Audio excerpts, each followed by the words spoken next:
favor? Do we not have? We anyone- need to do a roll call. Do we have anyone on? Zoom? Yeah, That's what I'm checking.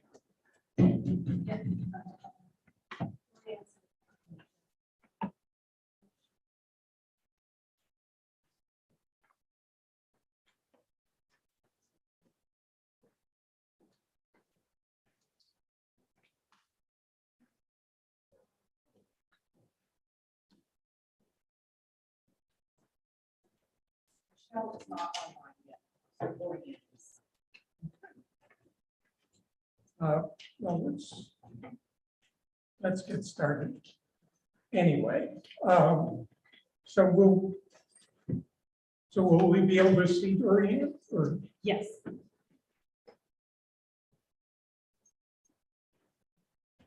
Is she running air team to broadcast? Okay, thanks.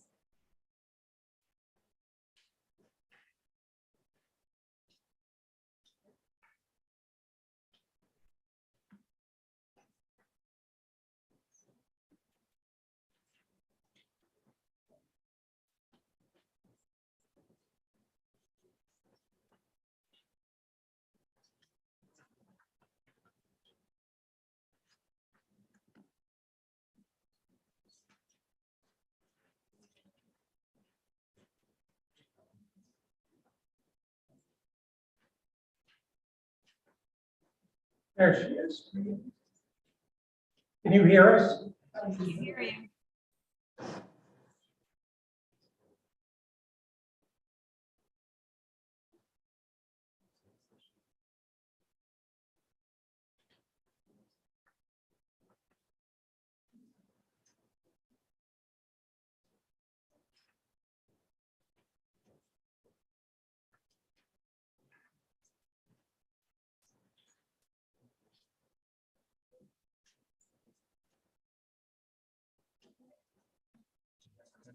Yes.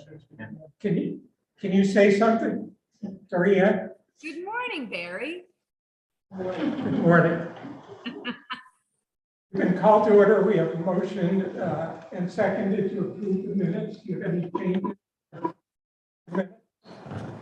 I approve. Need your roll call. Okay. Roll call vote, Mr. Jazinski, Aye. Mr. Malinowski, Aye. Mr. Thorburn. Aye. Chair votes aye. The minutes are approved. We have the expenditure ledger in the packet. Really nothing to discuss on that. There's been no additional money expended. So unless there are questions, let's move on to the main subject of business today. So while we have a sort of an agenda with a script, we really have to take some of these things as a package because we have to make decisions about sort of what direction we're going to go.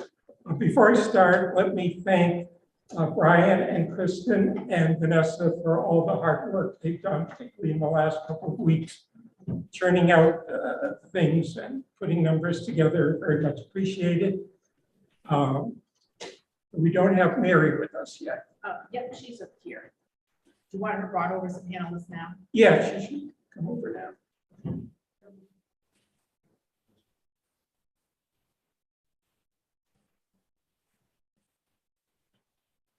Well, doing that, just let me say that obviously a lot of numbers to digest.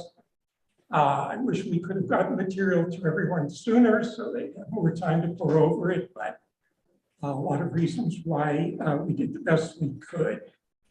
And I want to say this is probably the most important thing this board does is determine annual increases, and we'll spend as much time on this as we need to so that everyone feels comfortable with whatever decisions we make. So if we have to have another meeting in the next week or two, we will do so.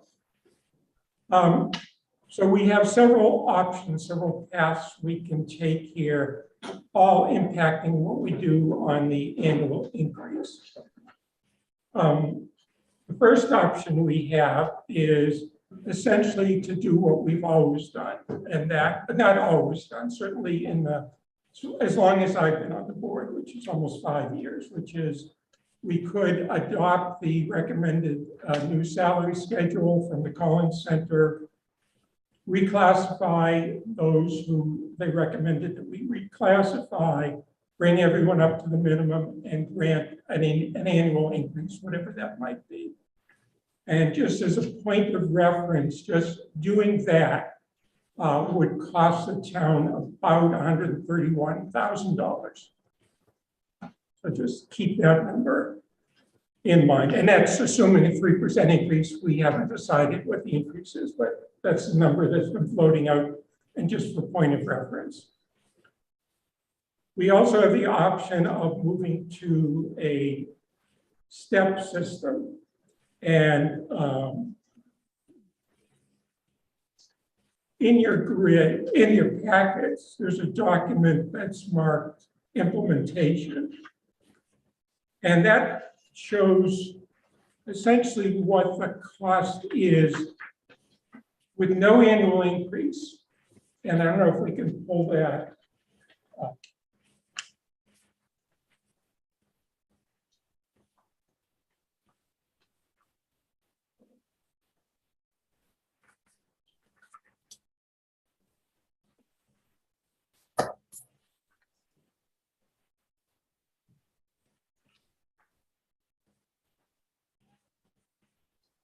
That's it. Yeah, that's right.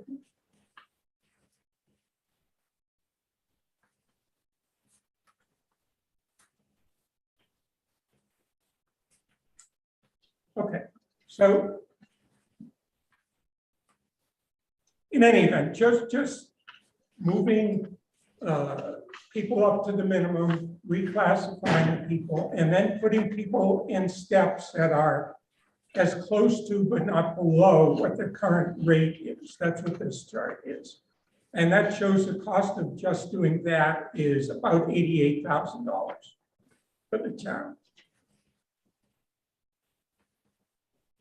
Now, the costs are going to vary depending on how you implement the annual increase. So let's use 3%. We'll call this option A, 3%. And this is in the packet says implementation plus 3%. So the way you get to this is you grant everyone the annual increase. So again, for purposes of this chart, which we'll put up, we're granting everyone a 3% annual increase. Then you do the reclassifications we've talked about and bring everyone up to the minimums.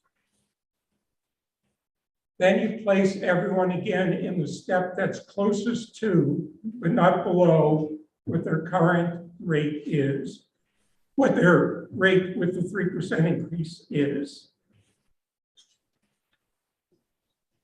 And the cost of that option, again, assuming a 3% increase, is about $152,000. You can do it a different way. One of the impacts of going to a step system is that different employees are going to be impacted differently depending on where they fall on the grid. If they're 1 penny below that number, they're going to get an extra 1 penny. They're 1 penny over, they're going to get almost another 2% increase. So there's going to be a pretty significant disparity there. There's no way you can do this, implementing this without that happening. Another way to do it is what I'll call option B, is to do the reclassifications and the minimums, place employees on the grid, give everyone a 3% increase. And this is in the packet, it's called New Grid Plus 2. And the reason it's called Plus 2 is if you put people on the grid and give them a 3% increase, they're gonna go up 2 steps, so they're actually gonna get 4%. Right? Okay, and as you can imagine, the cost of this is $212,000. Okay. So I just wanted to give that overview so everybody sort of understands. And let me say a word about the grid that's in your packet. So we had discussions with Mary about the grids, and I sort of made an executive decision. You can plug in any percentage you want for the steps. She gave us models that are 2%, 2.25%, 2.5%. I didn't think it was the best use of our time to be spending quibbling over which of those we were going to use. What we have in the packet is a 2%, and I chose the 2% for a couple of reasons, because up until these newest collective bargaining agreements, those were the steps in the union contracts, 2%. And whatever you put in the step, you're essentially locking the town into that annual increase, assuming the board does nothing else. And obviously 2% today seems pretty low, but we don't know what it's going to be in the future. And I just didn't feel comfortable locking the town in to commitment to 2.25% or 2.5% or whatever it might be. So that's why I sort of chose that, so we just have something to work with. With that sort of overview, I was just going to ask Mary, before the board starts their own discussion, A, if you wanted to add anything, and B, if you wanted to comment on sort of the pros and cons of the schedule system that we currently use or these versus the step system that we're considering going to. Well, clearly, we recommend going to a step system. That is the basic premise of the report. You could stay with ranges. By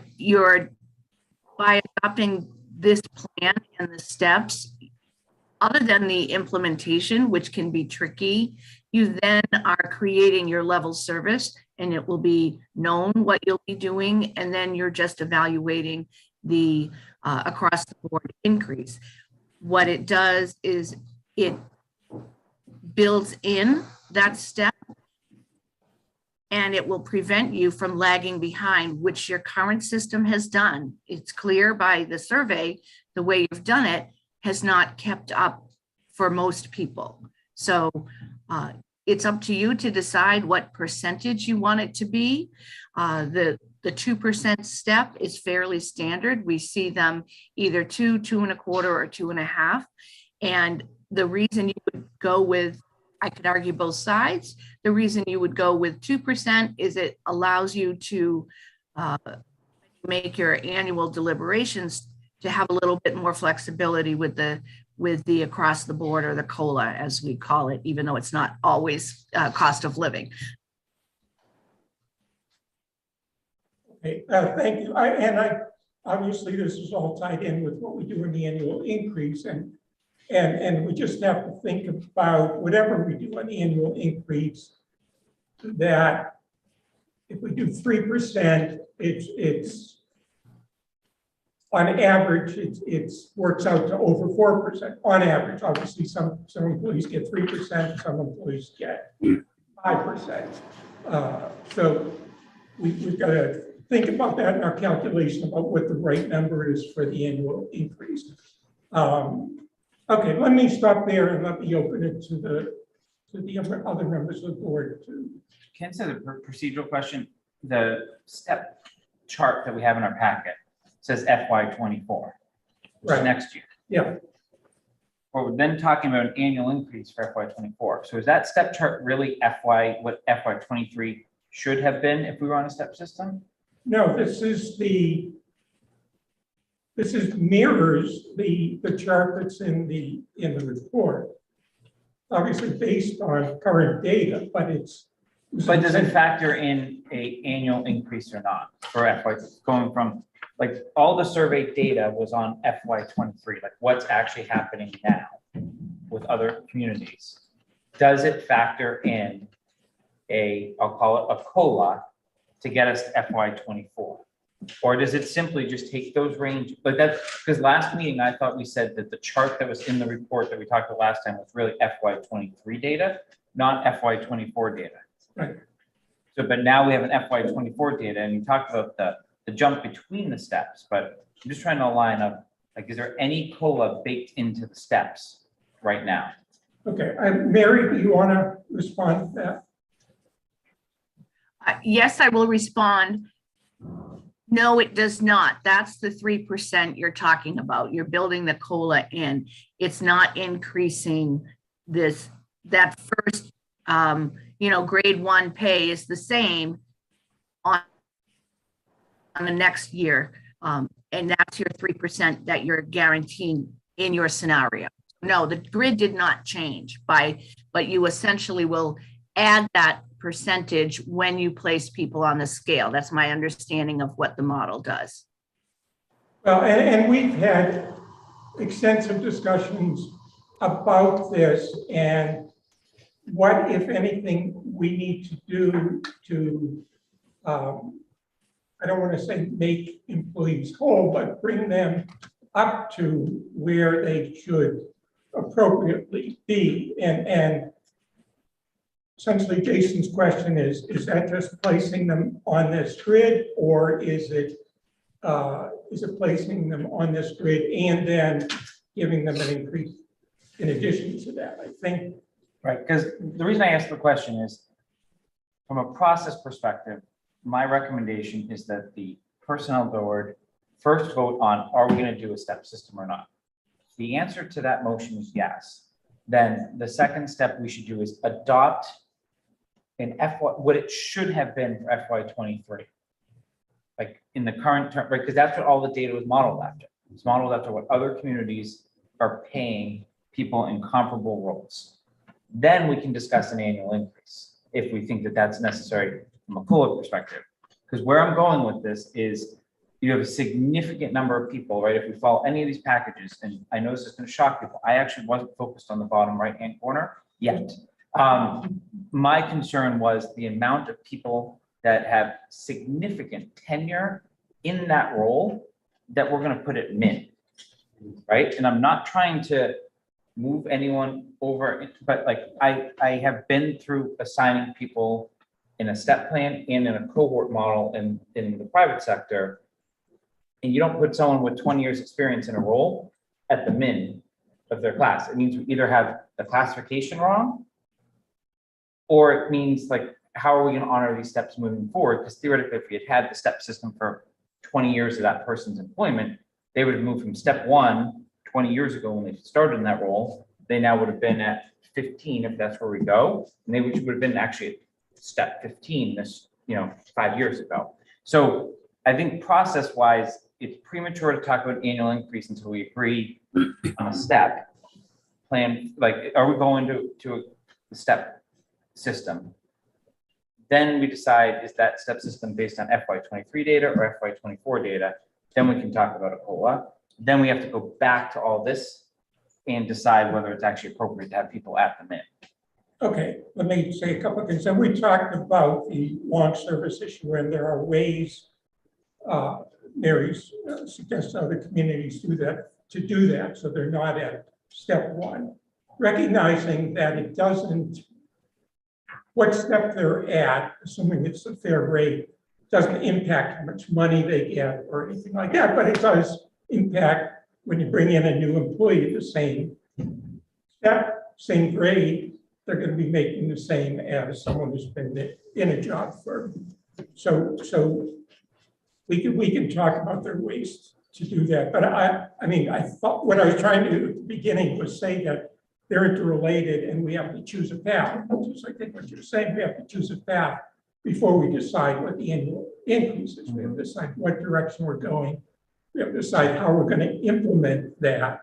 I guess I'm not as caught up in the 2003 versus 2023 versus 2024, if the numbers, but we can certainly talk about that. we have, the three of us who are physically here have sort of discussed the step approach. I just wondered, Dorianne, did you want to oh,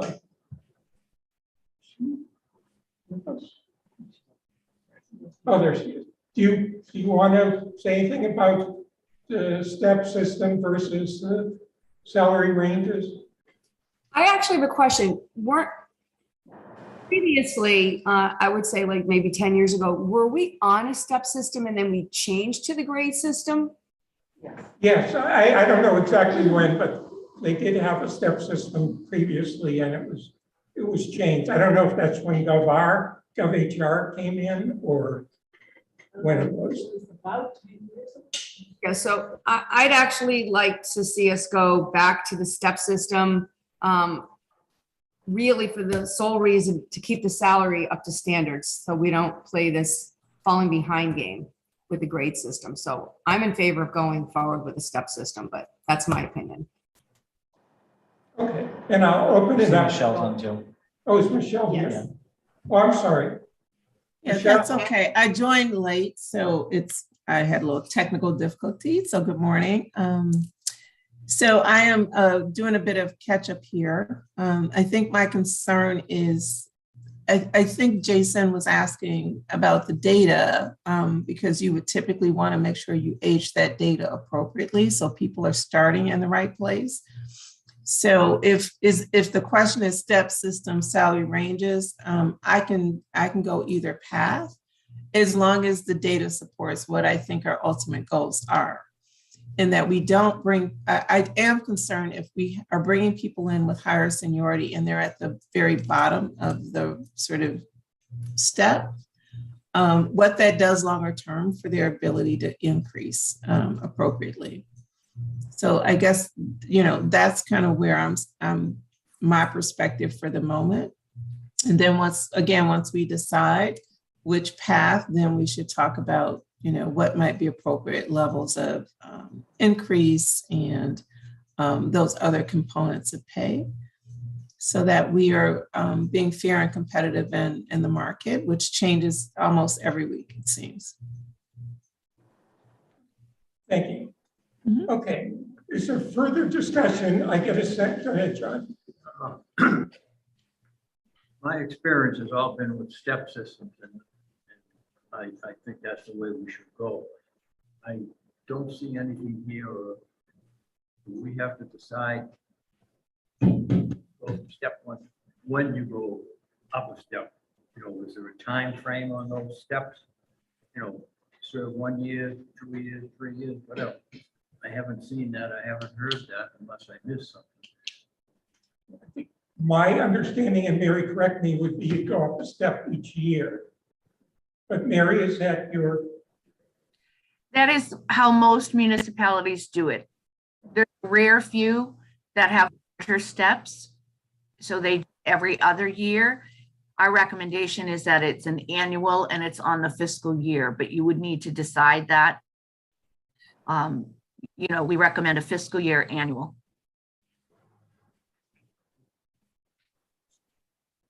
I can go along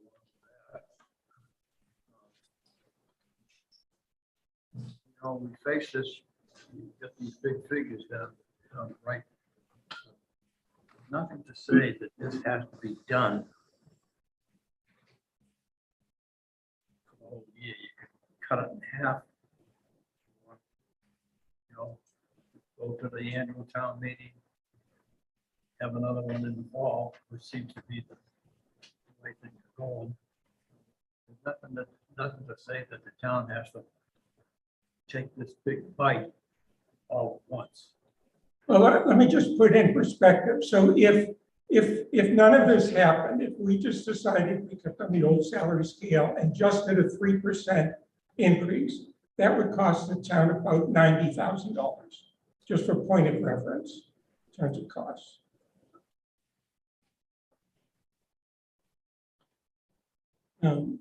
Further discussion on step system versus salary ranges. No, I'm ready to make a motion to move towards the step system, whenever anyone's ready for that. Okay, let me just clear. Do you want to have a vote on just adopting the step system or adopting a specific step system? Let me put something on the table, and we can discuss it, and we can. So I'll move that the personnel board support the recommendation to move towards a 15-step system with the intention of annual movement between the steps with the understanding and development of language around employees that join halfway through the year.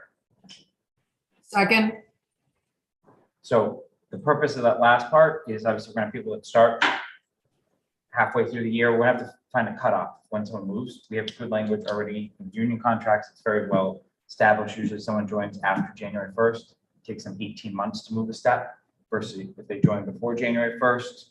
We can talk about that at a later point. That's a Okay, we have requirement. language now to deal with that with regard to the salary Yeah, schedule. Thanks for So- saying something. the whole purpose of the motion, obviously, is just to get a framework in place that we're gonna work towards a 15-step system. Not saying where you can use the numbers that are in the packet yet, we can discuss that, but really move us off step system versus ranges. And now we can talk about the policy and development of how do you implement, how do you move, and any other nuances that pop out of the discussion. Okay, any other further discussion on the motion, John? Oh, Dorian. Dorian had seconded. Anyone else? Why 15 years? Let me respond to that. So there are two goals. One is, and Mary can respond to, but she wanted to maintain a 30% spread between minimum and maximum.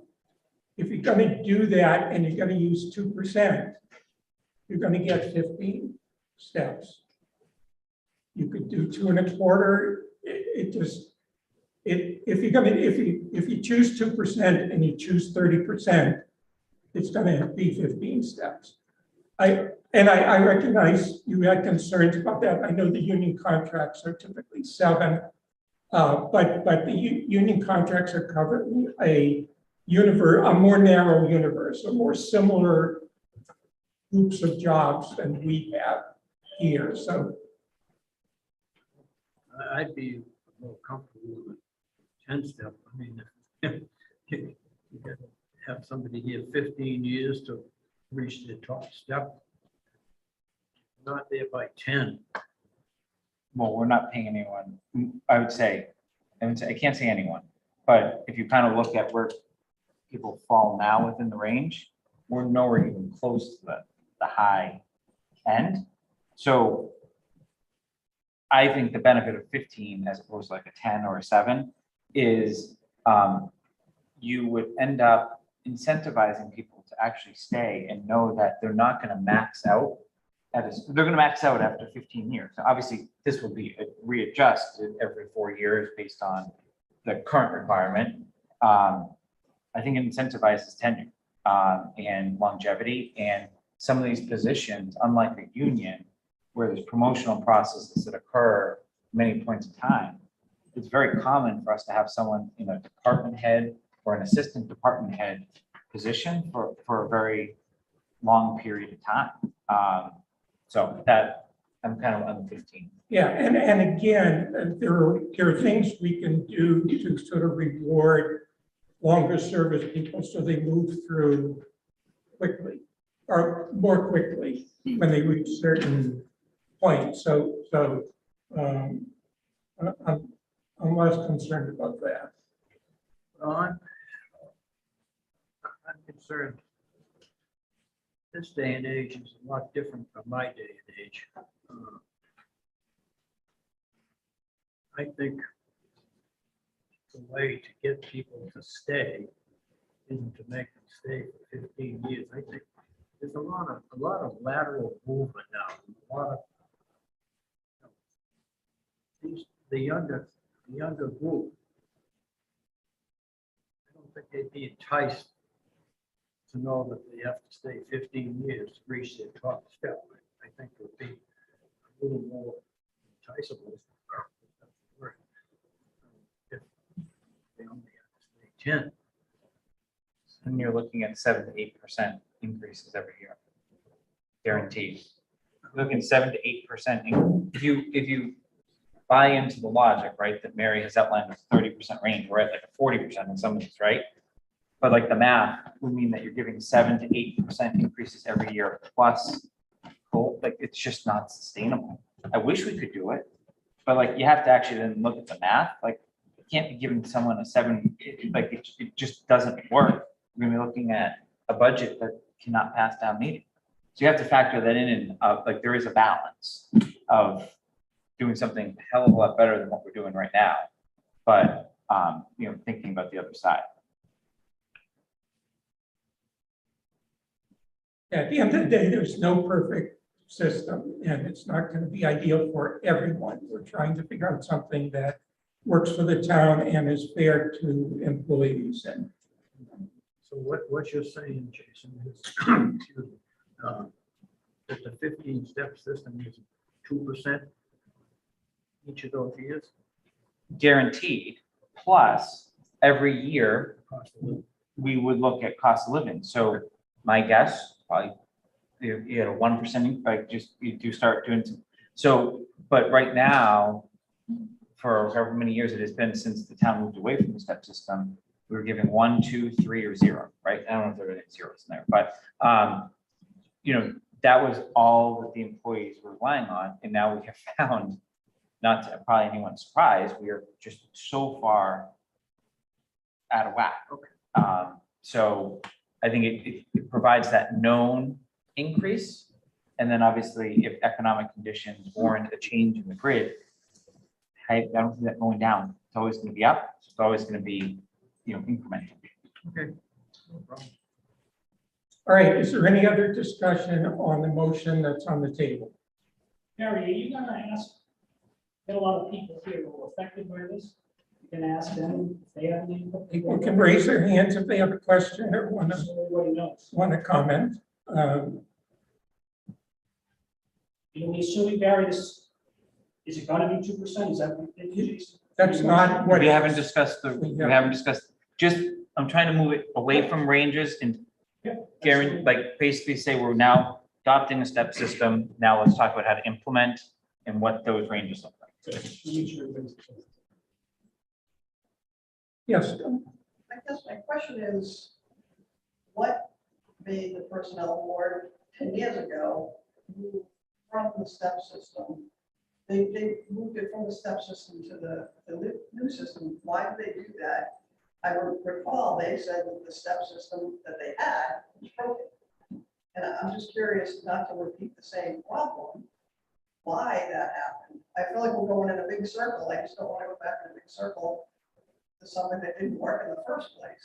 I mean, maybe this, I don't know what the reason was.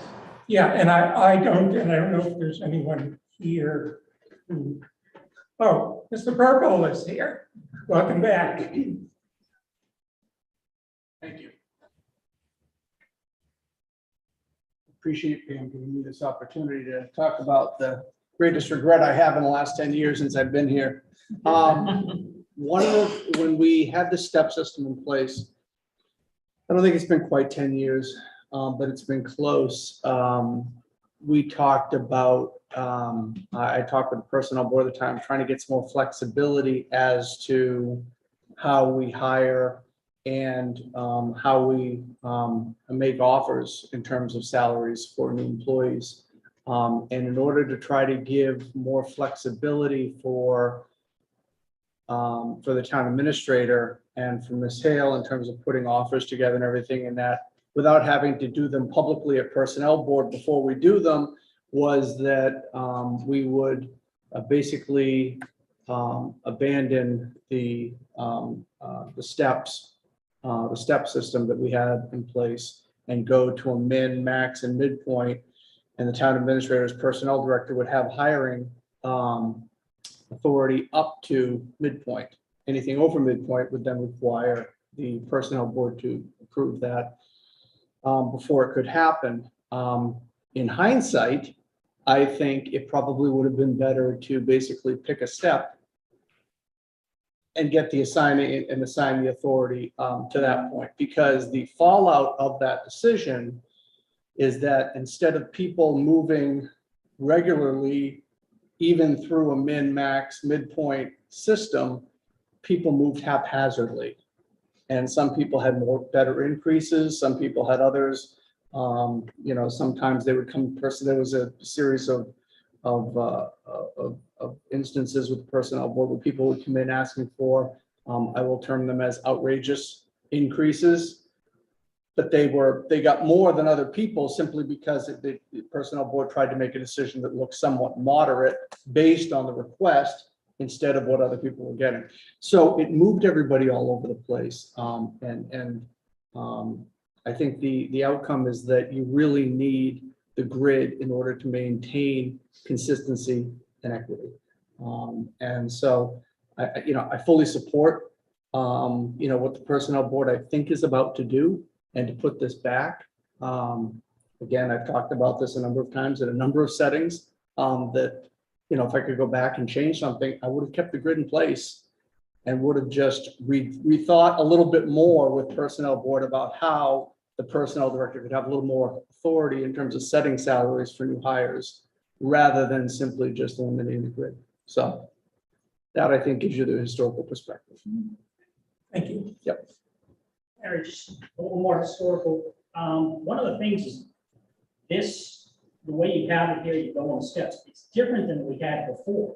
Because before we didn't have the argument back then, and that was one of the ones who put that together, was the unions were getting 2 raises. There was nothing in place for that. So I believe our steps were 3 and then 4. That's how we were doing. I can't remember if the 4 was at the beginning or 3. We still didn't have this element where you have the step and the cost of living. This is the first time we've ever done that, and what you're doing is basically mirroring what the unions are doing, which is what everybody wanted in the first place. But again, we couldn't get that at the beginning, so it was kind of lumped together, 3% to 4% of steps. So this is really the first time we're actually mirroring what the unions are doing. Any other comment, Brad? So does it help for the virtual people if I come up? Yes. Okay. So I wasn't able to attend in person the last meeting, and I apologize about that, but I did watch it virtually.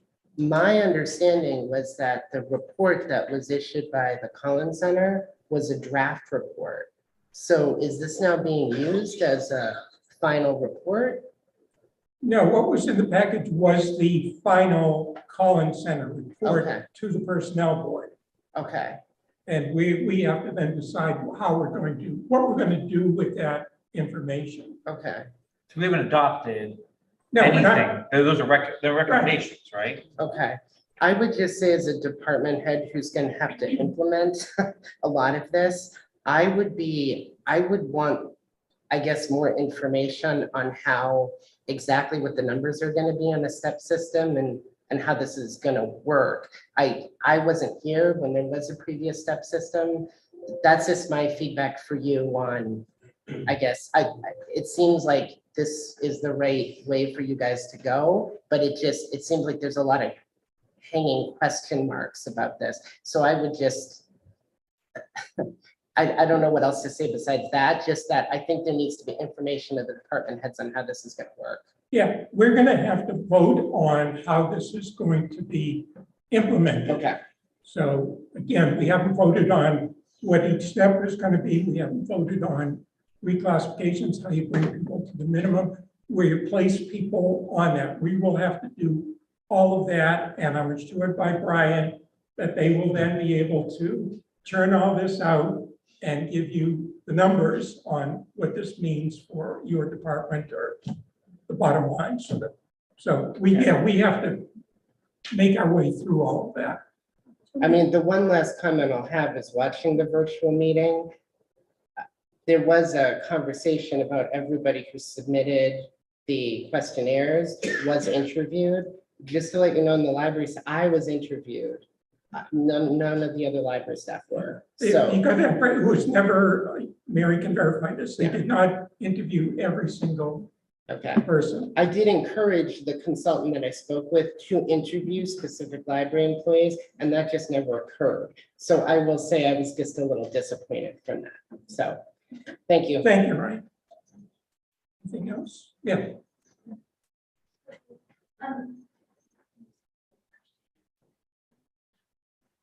Just for general purposes, because I don't always have the opportunity to hear all the meetings, but what is the advantage of the step system for the employees?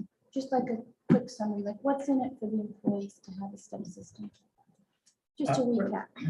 Well, you get a guaranteed 2% every year without If we anybody. go with 2%, Well, assuming we won't. use that as your 2%, example, right? Yeah. You get a guaranteed increase every year regardless of anything else. And secondly, likely in most years, the personal board's going to vote, depending on circumstances, something on top of that. There's just that it gives you a certainty that you don't have in the current system. For example, you can see what your path is. And does the board anticipate that that step with the cost of living would likely be similar to what we've been seeing in the past 5 years? Anywhere from My guess is a higher number. a higher number? Okay, That's, But I mean, it's hard to say sitting here how it's going to work out, but right. I mean, if we had done this historically, the number probably would have been somewhat higher. That's fair. so think about it in, I'll call it the COVID years, where there's a lot of budget uncertainty. We had a step system, right? There was a lot of discussion of 0, 1, 2, right? Like, I wasn't on the board, I don't remember what each of the votes were, but like, those were some pretty lean years, right? Like, you probably would have been better off on a step system in those years.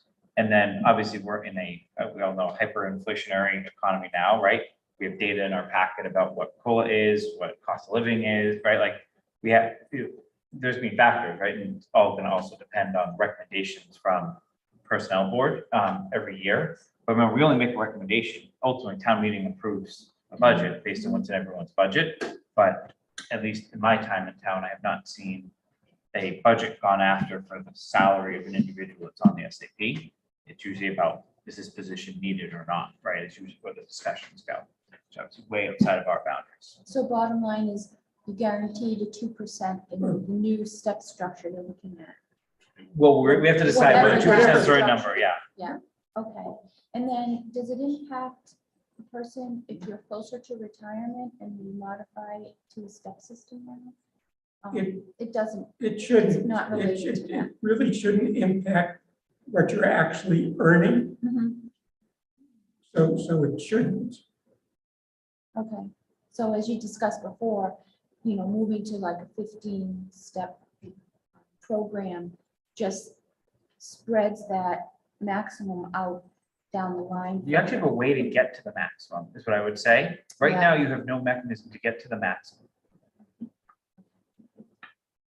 All thank right? you. There's, Well, no, no once way. you get to the maximum, that's it. You get to the maximum faster, right? If you're yeah, I here mean, 10 like, just years- take your position, Karina, right? Yeah, I don't know how you get anything more than cost of, like, or the annual increase right now. Like, Right. so you're never like, and then every year the personnel board just adjusted the ranges by the same number. So you, like, if you were hired just below midpoint, I don't know, I forget whatever you were hired, at, but I assume you're hired, you know, somewhere below midpoint, you're never going to be above midpoint in the current system. Here, you will be if you stay with the town for a certain period of time. right, okay. Yeah, okay. Just to be clear, we haven't adjusted the schedule every year. We've done it ad hoc sort of, yeah. But it's a fair point. It's very difficult now to get to the maximum. So the 3% that, say, we got last year, was that a cost of living increase? Or was that a step in a cost of living? I don't Or know was what that to just call an it. arbitrary? We didn't call it, we haven't called it the cost of living. It's what we determine we think is the reasonable increase for employees for the following year based on a number of factors. So, Okay, so this would be more structured. yeah, I mean, here you're guaranteed some amount, whether 3% or some other number plus. Super, thank you. Yeah, the terminology has gone back and Yeah. forth between merit increase, salary adjustment. You know, prior members of the board, you know, did not want to use the term COLA, so it's flipped back and forth. Any other questions or comments? All right, we have a motion that's been seconded. I'm not going to repeat it. We'll take a roll call vote. Ms. Jasinski, Aye. Ms. Jones Johnson, Aye. Mr. Malinowski. Aye. Mr. Thorburn, Aye. and the chair votes aye. It's approved. All right, next then, I think we need to talk about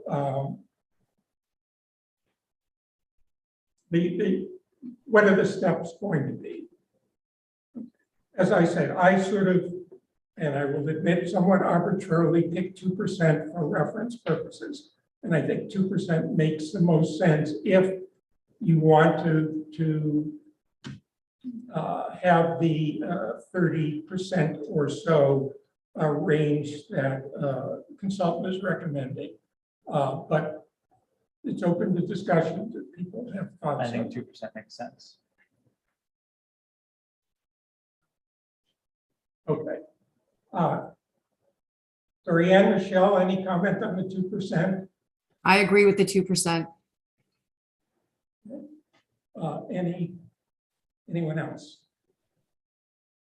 All right, I'll move to implement 2% steps in the 15-step grid that we previously adopted. Is there a second? Second. Question on your motion. What grid did we previously adopt? Well, I think the motion was for a 15-step grid. It was just to move towards a step system, 15-point step system. I just want to, are we accepting the ranges? No, that have no, been we haven't proposed by voted Colin? on All right, the so range. that's your future motion. Right, but just, we're doing the 2%. So all we're saying to go from step 1 to step 2 is a 2%. Right. Step 2 to, then we'll talk about what Yeah. those numbers are. Okay, I'm on Correct. board with that. Baby steps, Jason, baby steps. No, I'm trying. All right, we have a roll call vote. Ms. Jazinski, Aye. Jones Johnson, Aye. Mr. Malinowski, Aye. Mr. Thorburn, Aye. and the chair votes aye. Okay, so we now have a 15-step system with 2% steps. Okay, let's now move on, I think, to your point, Jason, which is essentially the parameters of the steps. We have a recommendation from the Collins Center. The steps that are in the proposed wage schedule for FY24 in the package mirror the salary ranges that were recommended in the report. And Barry, can we put that up on the screen? Because I'm not Sure. sure. We have so many charts in this packet. I understand which one, the grid. There's like 50 grids in this packet. Yeah.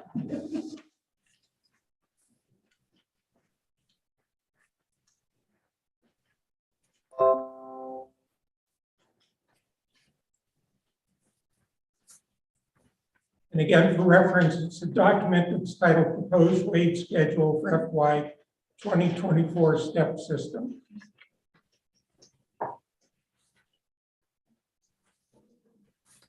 I think this is where the Bates pages come in handy. Well, we were scrambling, so I No, apologize. no, no, I understand, but I want to make sure I have in front of me what we're talking about.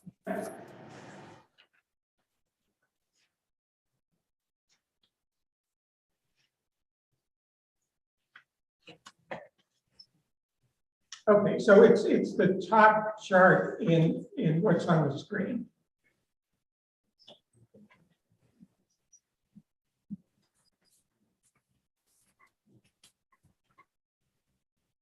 Which mirrors, it basically splits out the range chart that was in the Collins Center report. Right, right.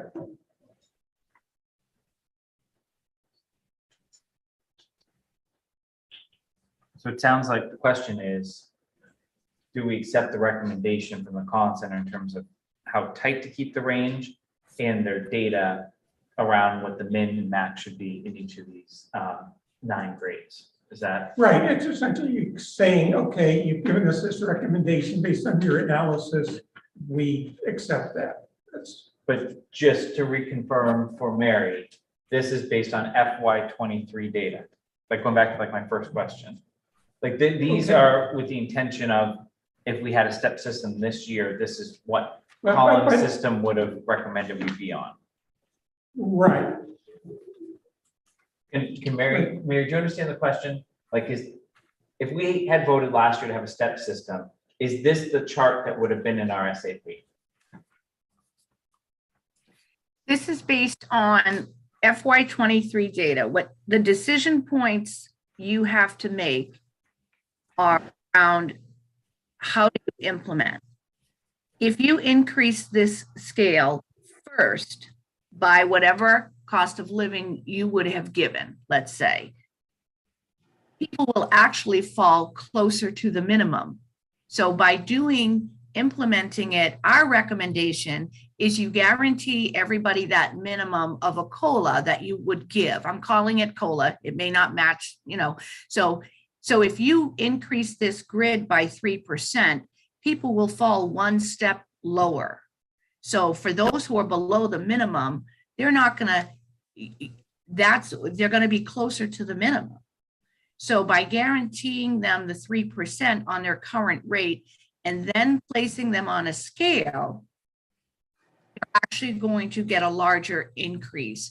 Our recommendation is to apply that 3% to their current rate on the scale, which could be anywhere from, the 2%, or it could be 3.25% if they've missed that step.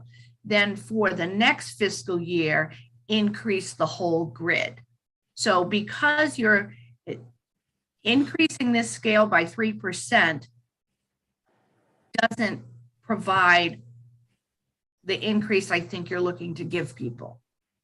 let me ask, so your recommendation, the scale that's shown here, was the intention, that recommendation, that would be the scale for FY '24? Or was it just saying, as of today, this should be your scale?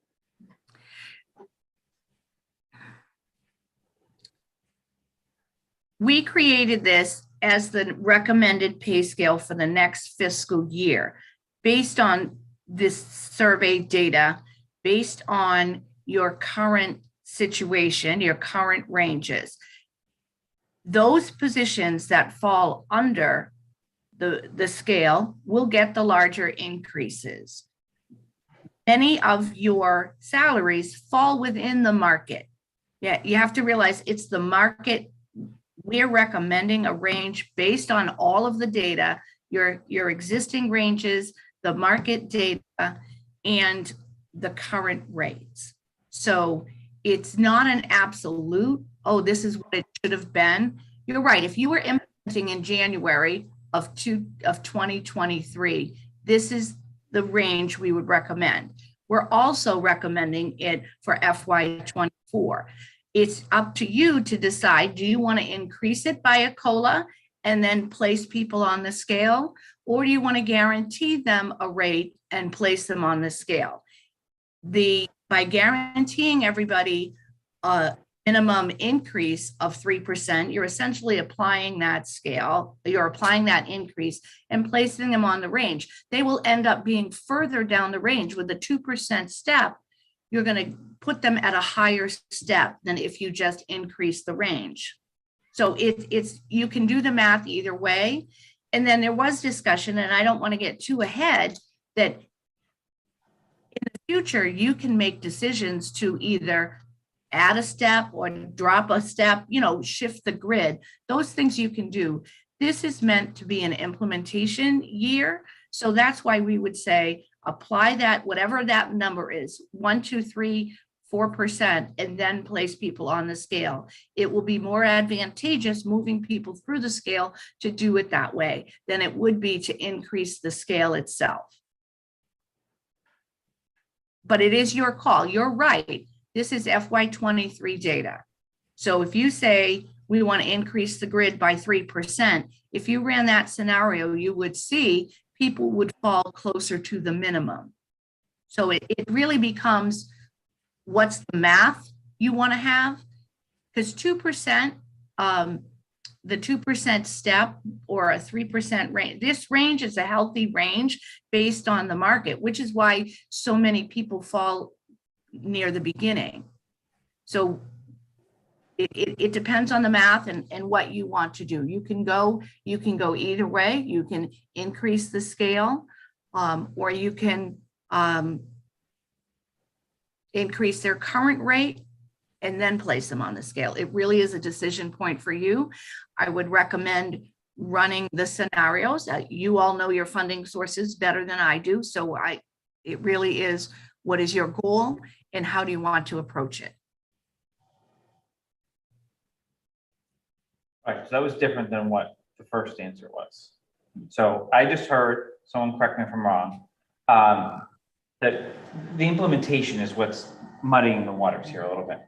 I would propose to leave the implementation off to this. That's our next step. That's our next motion after we get through this one, is I want to know what the right ranges are for FY24. And what I just heard Mary say was she would recommend that this is the right range if we were implementing this in January of 2023, but also for FY24, but it's based on FY23 data. So basically what I'm drawing a conclusion from that is it doesn't bake in a COLA per se, but there's some, because of the range, 30%, you naturally are able to factor that in. So I think we either need to adopt the chart as is, or we need to adopt the chart plus a percentage. And then I think we need to commit that in no circumstance will anyone have less than a certain increase for this year during the implementation period. We fully realize some people, either, especially if they're moving grades or we're just so far below the min, will have higher ones, but I think that's where we need to land. We need to land on what should be the min and the max for each one. We've already agreed on 15, we've already agreed on 2%. Yeah, the only people who are impacted, I mean, you can move this chart one way or another. The only people who are impacted are people who are below minimum. Everyone else is going to fit somewhere in here, regardless of what we do. No one's going to be at the max, so it doesn't matter. So what we're talking about is how much of an increase the people who are below the minimum are going to get. That's really all we're talking about, right? Doesn't impact anyone else, because they're going to fit wherever they fit here.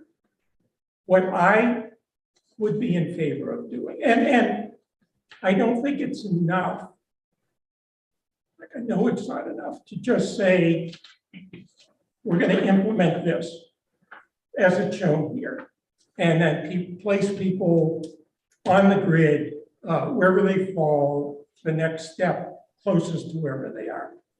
Because a ton of people are not going to get any kind of increase from that. That's what I'm proposing. We set a minimum in the implementation year, and this goes to our implementation policy, that everyone should get at least this amount, regardless of how this falls out. Well, I mean, what I would do, just me, is essentially what I laid out as implementation plus, again, forget about the 3%, but we determine, and it's essentially what we'll call it a COLA for want of a better word, what the COLA would be. So you would do the reclassifications, move everyone up to the mid, you would give everyone a 3% increase. Again, don't get hung up on the 3%. We haven't decided that. Everyone a 3% increase. To the extent anyone is still below the minimum, they get moved up to the minimum. Do the reclassifications. And then place everyone wherever they fall on the grid at the step that's closest to, but not below, wherever they are. That's how I would do it. But people can have different views. And I know Mary has to leave in 5 minutes. So to the extent we have additional questions from Mary, we should ask them now. Okay. Can you, I'm sorry. Maybe it would help, I don't know if the audience understands better than I do, but say if you take me as an example, right? And what I get paid right now, where would I fall on that chart and where would I end up? So Well, give yourself planner. a 3%, again, give yourself a 3% increase, Yeah. then find what that number is, Mhm. and look for the number in your classification that's closest to that, but not below it. So you could get a decent bump of increase. Some people will Some- get 5, depending on where you again, are. just using 3%, Yeah. some people will get close to 5%. Mhm. So nobody would really lose. Everybody would get at least that 3%. Everybody would get plus at least something. 3%. Some people would get more than that. Yeah. And people who are below the minimum could get significantly more than that, but that's. To get them into the program, Right. the right spot. Exactly. To be to be in the marketplace based on the report. Right. Okay, I got it. Okay, thank you. All right, further discussion. I mean, that's just how I would do it. Dorian was trying to say something. Oh, Dorian, sorry, go ahead. I have a question. I'm hoping I'm understanding it this at this point. Right now, we are voting on the step guaranteed increase of 2% every year. So everyone, no matter what the circumstances are, no matter what's happening, everybody in this step is going to get 2%. That's what we're voting on now. The next thing we're voting on is what the annual increase will be on top of that. Is that correct? We've already voted the 2%. Okay, So so that, that's right. So that's, all right, so that's done. It's guaranteed. What are we voting on now? The annual increase? well, there's nothing on the table to vote on at the moment. We're discussing sort of, because we do have to figure out how we're going to implement this. And it's, you can say, okay, vote on what the increase is going to be and then vote on implementation, or you can vote on implement, you can do it either way. I'm trying to get a sense of how people want to proceed. I sort of laid out my thoughts on how I would do it, but other people may have different thoughts. So I just would like to hear other people's input or get whatever. I'm trying to understand monetarily where this is taking us. So we're going 2%. We voted that. So going forward, the 15 step, boom, 2% every year guaranteed. On top of that increase, we're gonna vote an annual increase. So if we say 3%, everyone's gonna actually get a 5% raise. No, because. I'm trying to understand these numbers. Okay, It's not they're clear. not getting the additional 2% This next year Yeah. in FY '24. They're just being Okay. placed on the grid. Okay, So- that's where my confusion is then. Okay, Okay. but to be fair, the 2% does come in because depending where they fall, when you take whatever increase we give them and put them on the grid, they could get almost an additional 2% if they fall 1 penny above one step. Then they move up to the next step, and that's going to be almost an additional 2%. So in the 3% scenario, some people may get close to 5%. Okay, thank you. They don't automatically get Clarification I that. It's needed. just Okay, luck of the draw. thank you. No, Dorian, thank you. I wanted to be clear as well. So the 2% is only to help identify where people are going to be positioned on the grid for this year as we implement, correct? And then going forward, they automatically. And then going forward, I'm sorry, please repeat what, I didn't hear all of your statement. Sorry, just going forward, they would automatically get the 2% every year because they'd be moving through the steps. Okay. So if you did a 3% next year, then you are in the fact factual circumstance, like Dorian said, of over 5% increase. So like that will come into play when we discuss annual increase a year from now. What you're proposing, right, is really just 3% today plus getting people at least to the minimum of whatever grade they're in. Right, and again, it's. we Yeah, haven't- that's, yeah. So you made a comment earlier, Barry, that the cost of just if we had done a 3% like we did every year, like Brian and Kristen, you agreed that $90,000 is the cost to do that. If we just did, if we had never had the step discussion we've had for the last hour, 90,000 is your incremental. Does that include the department heads that follow the SAP or no? It's just SAP employees. Okay, so I think we have a significant number of department heads now that have adopted the SAP increase. I think we need to be careful with how we motion this because, for example, like, Mark, I think you're one of them, right? So I can check on you as personnel director, right? Like Mark's contract says he gets the annual increase that's voted by the SAP, right? Our annual increase potentially moving forward is going to be a much lower number than what, so I think we just need to make sure when we make motions, I would caution that for purposes of this is for purposes of the SAP employees that are subject to the new step grid. I think we let the select board or appointing authorities figure out how they're going to deal with kind of that piece, because I just want to be careful that like maybe the 3% is a good guide for this year as an example. But going forward, let's just say 1% next year, right? You know, I don't know whether that's fair or not. They can haggle that out. They have their own, but I just think we need to be mindful of that fact because I think that's new. Most department heads continue to do that. Okay. But we only have jurisdiction over SAP. I understand it, but we need so to just anything- I mean, caution our advice, okay. guidance. Okay. I mean, so how do we want to move forward here? Do we want to, we could vote on, say, everyone gets moved up to the mid, well, this is where it gets tricky. We could vote, we can talk about an annual increase. And maybe that's what we should do is figure out what we want to do in terms of the annual increase. Then we can discuss, again, I've talked about how I think it should be implemented, but others may have different ideas. But why don't we go to that then? We put out 3% just as a placeholder for people for budgeting purposes.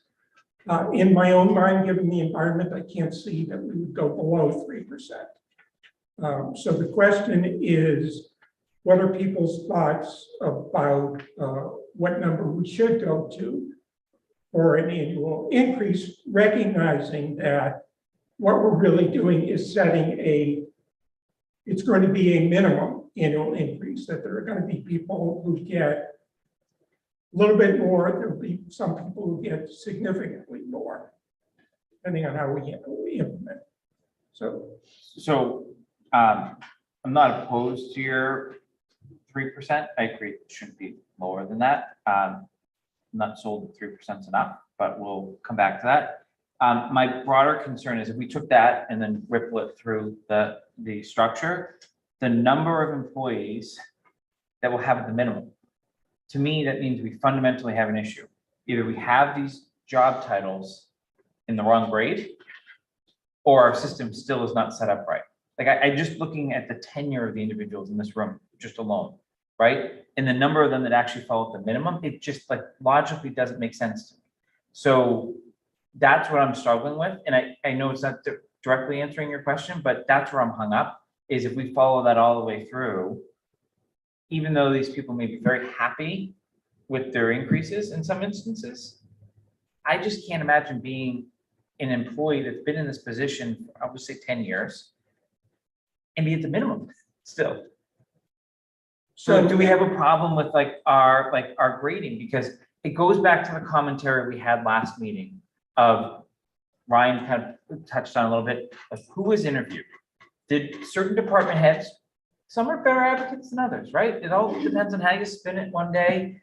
We saw in our packet, at least, and we haven't gotten to like the reclassifications yet. some job descriptions changed, some didn't change at all, but are jumping to positions. Then I've received questions since of positions that didn't get regraded, that people were certain were going to be regraded, and whether they were the department head advocating on behalf of their employees. So like fundamentally, like I'm okay with your baseline approach right now, but like psychologically, I am really struggling with where we're at. And I realize there's a financial cost to move anyone off the min, but like, then I think forward to when Mark was up here. Mark goes out and hires, I don't know, maybe we'll use the police lieutenant as an example. Open position, will be filled hopefully soon, right? That's gonna be like the first test of this system potentially. I obviously gonna have to fit into the current SAP because if I can hire him this year, but like, what if that was an external hire, right? Like I know like it's usually an internal process, but let's just say it was an external hire. And Mark had authority to hire at a certain point. He could be already putting someone in that has 0 years of tenure with the town, higher than someone who's been here 20 years, but yet we're saying they move annually at 2% because of their tenure. Like there's just a disconnect, and I realize the implementation is tough, and we're not going to make friends somewhere as part of it, but that's where I'm at, is the minimum, the number of people at the minimum in this. Okay, now a couple of things. One is, and we keep hitting this point about long service. So what Mary had said to us about this is what you can do, and some towns do, is when you reach certain time in a position, not with the town, but in a position, say 10 years, 20 years. So 10 years, you jump 2 steps instead of just moving one. When you hit you get a double jump. 3, if you're 20 years, you jump 3 steps. So you can do things like that to try to deal with people who have been in a position for a long time. It's one thing. But I don't think that's like my problem is the opposite. Is like you're talking about slowing them down like on the Okay. top end. I'm on the bottom end. Okay, part of it can be, we've used different consultants and they have different systems and they evaluate jobs differently. That can be part of it. And just doing some rough math, I think with a 3% increase, there are, I think, 6 people who would still be below minimum that we'd have to move up. The question is, I don't know that we can solve every, I'll use the word inequity today in one fell swoop, make everybody I acknowledge that. happy. I think what we can try to do is try to get people closer to where they should be. And these are things we can look at and should look at over time. What I don't think we can do is go back ourselves and look at every job description and essentially redo what the Collins Center does. I mean, we pay them because they have expertise in this area that we don't have. And they have the ability to do these things.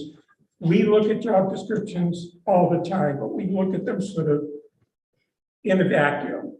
We're not there saying, how does this one compare to that one? We look at it and we have a system for determining what grade it goes in. And that's how we do it. They do the same thing, only they do it on a much larger scale than we ever do. So at some point, if we're going to pay these people this money, we have to trust them that they've done their best with the information they have. Doesn't mean it's perfect, doesn't mean we're not going to have to look at it down the road. But I don't think we're in a position to go and look at every job description out there and figure out where it should go in the grid. Well, I think I trust that what they are advising us is best in class industry, municipal, but I think the process seems flawed, right? Like I come back to when we talked about administrative and business coordinator type positions last meeting. And she basically said our job descriptions, pick a letter or pick a word that I probably shouldn't say, right? Like that was basically like, they're so broad, and she could not differentiate between how you become a 1, 2, or 3 versus just, I'm probably using the wrong, I just want to make sure versus like actually in, what do we call it? In, Business admin. admin assistants. So we have admin assistant, we have business 1, business 2, business 3, right? Is the thing, at least what's being proposed, right? So while I trust what Collins Center has done, we've heard a few concerns now about the process that they undertook. And I haven't seen a description of who they talked to, what that data they gathered. I saw in our packet 2 markups. I think they came from treasurer and accountant about, which I thought were more administrative changes, like it didn't actually change the job description. And I actually candidly think maybe people are actually overgraded. I don't know who wants to hear that, but like actually could be better off, right? If they were like 1 grade down, but actually closer to the higher end of their like it actually, I know it's counterintuitive, but like if we're gonna use steps as tenure, I'm not sure we did all the diligence we could on some of these positions. I asked about the police lieutenant last meeting. They hadn't even talked to me, right? So I don't trust fully. I know it's not fair because Mary's here, that she had access to all the right people in this situation. So what I'm proposing for at least today is I am comfortable adopting what's on the screen in terms of a number. And I know Brian and his team have to start doing budgets. My question to Brian is, if we didn't necessarily vote a perfect number today, is there a way from the budgeting process that you're now asking the town, each of the department heads to do, you could just tell them, I need to know whether you have extra hours or not on this position, and we will handle centrally, like in the treasurer's office for a second, any increases that come out of the personnel board process. That way, the department heads don't get caught up in having to update and submit 10 different budgets. Like person A says, I have a 40-hour employee a week.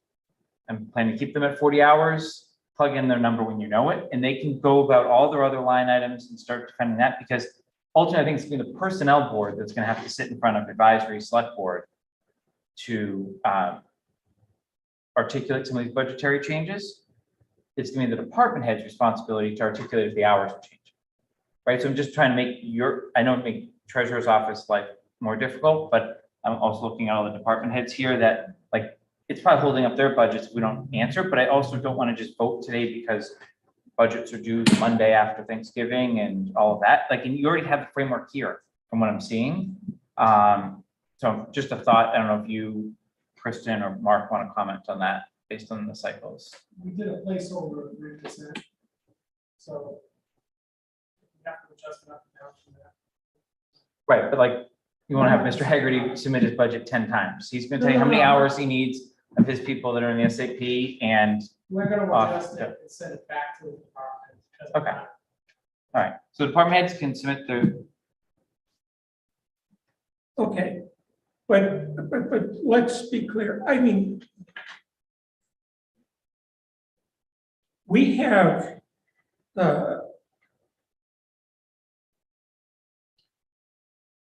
I don't know what you're looking to do. So if what you're talking about is going back and all of these people who have issues with where they're placed, we're going to then essentially adjudicate those. I mean, I'm not sure.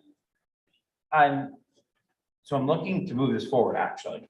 I know it seems, I'm willing to motion that we adopt the chart that we're actually given with absolutely no increase. Then I'm willing to entertain the discussion you have about the 3%. What I'm not willing to commit to is that everyone is in the right grade and step today. Okay, but that's something we can deal with over time, and that's sort of things we do in the normal course. No, you can't, because if you're going to adjust it for FY24, which I'm sure most of the people would advocate we should in their own individual respects, they need to know for the budget, and the budget's not going to be necessarily a pretty discussion. But if you're changing one admin assistant from step 5 to step 6 or something, the budgetary impact of that is pretty minimal. Yeah, I understand with that in isolation, but like, I think you've got more than just that. Okay, but that's exactly what I'm talking about. What you're saying is we should come in and everybody who's got an issue about where they're placed in the classification, we're gonna look at their job description, do our own evaluation and do that. I think we can come up with a process so it doesn't become a circus. But I think if you're gonna do this, you gotta do it right. And we clearly have a difference of opinion from Collins Center as compared to GovHR of how things should have worked. Well, again, that was 7 years ago in between. So things change in the 7 years. But typically you submit a job, right? Like if you follow the process, the personnel board adopted when Betsy was chair, is that you submit a job description and then a few people were grading it using, again, the GovHR system. What I'm unclear on is whether Collins Center applied their own grading, which I do. So they basically are saying absolutely no one should go down, but we have these 6 to 8 positions that are going up, and 2 are kind of just because of the C to A sort of situation. I'm just, that's the part that I think we need to understand a little better from Mary, what process she went through, and also outline a process for department heads and or employees if they feel like the chart that's now a public packet is off, that they at least can be heard. I'm not saying we're going to do anything about it, because we're hearing that our job descriptions were not so great, way too broad and not specific. Whatever the board's preference is, but anything, I'm sure when GovHR did this, there were people who were upset about where they were placed. That's going to happen every time you do this. And to say, okay, because we don't think the process was perfect and they didn't talk to me, then the whole thing is flawed, and anybody who thinks they were misclassified can come to the personnel board, they'll review the job description, they'll go through their own grading system and spit something out. I mean, that's not something we've ever done, at least as long as I've been on the board. At some point, for me, I have to put trust in the people, the experts we're paying $10,000 to say they know what they're doing, and they did this based on the best information they had. Anybody who didn't submit a job description or didn't submit an up-to-date job description, that's on them. Okay, the Collins Center used the data that they got. People were repeatedly requested for information. I just at some point say, okay, it doesn't mean there can't be isolated cases where something fell through the cracks, but just for me personally, just to say anybody, any department head who feels, or any individual who feels they were not put in the right place. That's not what I'm proposing. I'm proposing myself as a personnel board member has not seen what was actually submitted to the Collins Center for them to form the recommendation. And I wasn't concerned going into the last meeting. I left with Mary saying, your job descriptions aren't that good. And then we had other members, other employees saying, where are the job descriptions? Well, like, where are they? Okay, I mean, there should be a job description for every position in the SAP. There is. I mean, again, I have not been involved in this project because of the conflict, so I can't answer all those questions, but you know, I know that Mary understands there are still questions about job descriptions, and there are still some positions that, you know, she's analyzing, like electrician and nurse and a number of others. So I know she's committed to coming out here and, you know, we'll sit with employees or a board member, or obviously come to another personnel board meeting, you know, to work through all of those questions. Sorry. Barry? Yeah, go ahead. Do we have a large number of job descriptions that were either changed or, we only have one in our packet. Do we have? Two in your packet. So there were other ones that were changed, but it didn't impact the classification. And we will have to review those and approve them at some point. These were the only two that are in your packet that were changed, and the positions were regraded. Out of people that are being recommended to be reclassified. Right. So there are the reclassifications based on the existing job description. I would like to see and I am corrected, there are two here. I thought they were the same one. I would like to see the job descriptions that were sent to the Collins Center, especially the ones that were changed, where there's questions on that there aren't any good, because we have all of the job descriptions that we did with GovHR. Those are what, 7 years old. We need updated copies of all our job descriptions, and we should have those as personnel board. And we're required to approve any changes in the job description. So over time, we will see all of those job descriptions. And I say over time, and in a fairly short, in the next couple of months, I would think we would see all the job descriptions that were revised in any way, even if they didn't impact the classification of the position, because we have to approve any changes. Right, so we will do that. Okay, well, I know that there's changes and there's incorrect titles on a couple of other job descriptions. My point is, we as board members should see those job descriptions that went to the Collins Center, that they use that information for these charts and all this data. And we don't have those. And if they're not correct and things need to be changed in those job descriptions, we need to do that. We're trying to cram way too much stuff into this one meeting. And I think we're losing sight of what we have to get done today, but I don't know. I just think this is getting a little chaotic. And I know I know one job description doesn't have the correct title on it. And there's other information on it that's not correct, but we don't have it here. And that's something that's going to affect somebody's salary going forward. So Barry, we need those documents, and I would appreciate it if we could get those sooner than later. We need to take a look at that before we start.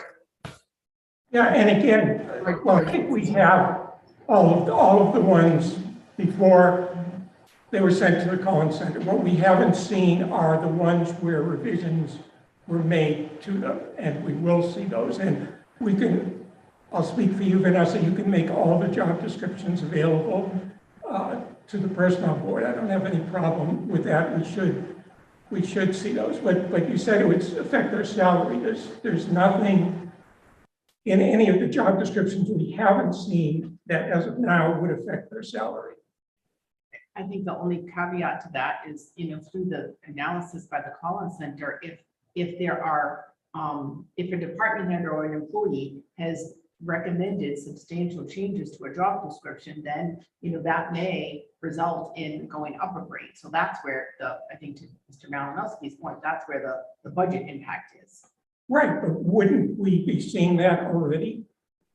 I just don't know if there are other edits to job descriptions that employees have recommended to the Collins Center that they haven't turned back to us yet, besides the two that are in the packet. Okay, hold on a second, but I mean, we got what I thought was their final report. So you're telling me it's final, but it's not final. I haven't been involved in a lot of it, so I can't speak to that. I don't know if employees, when they filled out the survey, if, Sarah, for example, had recommended changes to her job description, did Collins Center agree with those changes or not? Or did they think that the job description was accurate and well written? Well, I mean, they did address that in the report. Right. Yeah, go ahead. Okay. I was using Sarah as an example. I'm happy to be an Right here. example because there's something in the report specifically about our department about this that we're included in the salary study, but not comprehensively because our job descriptions we had so much feedback about them. So in essence, we're not exactly included And I'm sure I'm just speaking on behalf of my department. I'm sure there's others who maybe feel they weren't represented as a result. But I think Mary or whoever wrote the report called us out by name, saying that that's the case with our department, that we weren't comprehensively included in this, Well, I in the think, sense of that we're placed appropriately.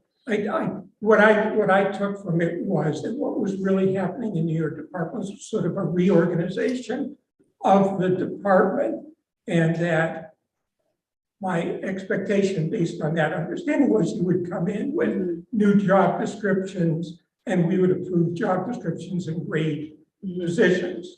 So that's my understanding. Sure, and I appreciate that maybe this isn't the right time in this process to bring that up, but I think it's relative to the conversation. The other concern I have is that I think this is an outlier, but our administrative assistant, as a result of being I believe the only full-time admin assistant, is moving down a grade because of the condensing of two or matching the rates for part-time and full-time people in the same position. So that's another consideration. And so I'm just wanting to put this on your radar as concerns that I have for my department. And I'm not sure where in this process to bring that up, but I just want you to be aware of it. I'm sure others. Yeah, again, at some point, we've got to approve new job descriptions and then say this is where it goes. I mean, that's. Yeah, but you were looking for feedback as No, part no, of no. this process on the job I descriptions. appreciate that. I appreciate that. I'm just sort of going forward and what we need to do and what you need to do to get to where you want to go, I think. We have a hand raised, Barry. John Parent. Yeah, okay. Okay. Thank you. I hope I'm the only one in this situation, but I've got a situation where your board approved job descriptions in August with what the function of the positions are right now, and that was ignored. And the feedback that I got, which is not in the report, which is not in any of your public minutes, any of the stuff I reviewed, is that the Collins Center didn't find the use of the term deputy town clerk in towns our size.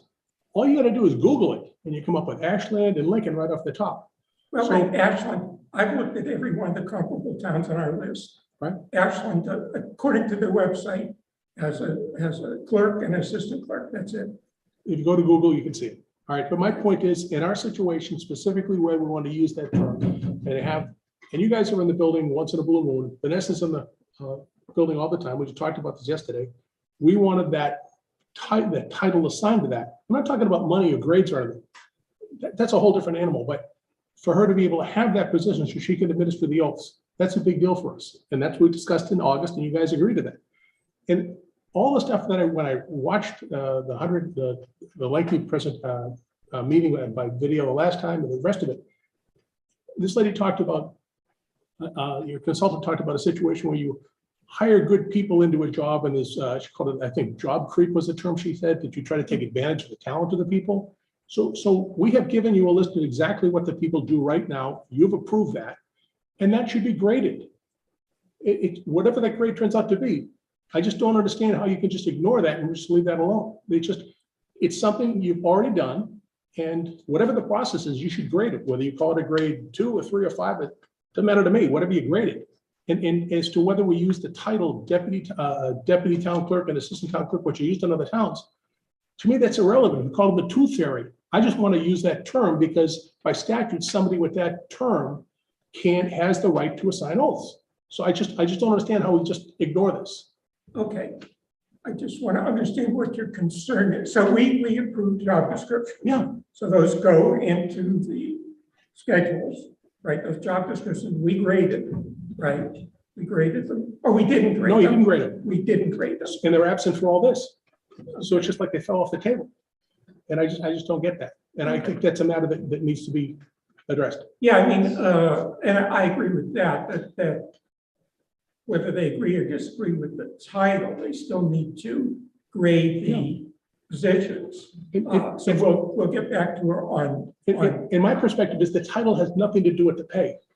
I'm not trying to give a title to gimmick the salary, it's irrelevant. But I disagree with the process. I guess I came across with this. My take from the notes I've taken across here is that there just seem to be a lot, things will fall through the cracks in any kind of a process. Two things. I question how big are the cracks, all right? But I also wonder about a sanity check. Maybe that's the wrong term to use, but whenever I do a budget or I do election, whatever the deal is, I tend to take back, does this make sense? Can I verify, can I reconcile this a different way? And you made a comment earlier in response to a question from Mr. Malinowski.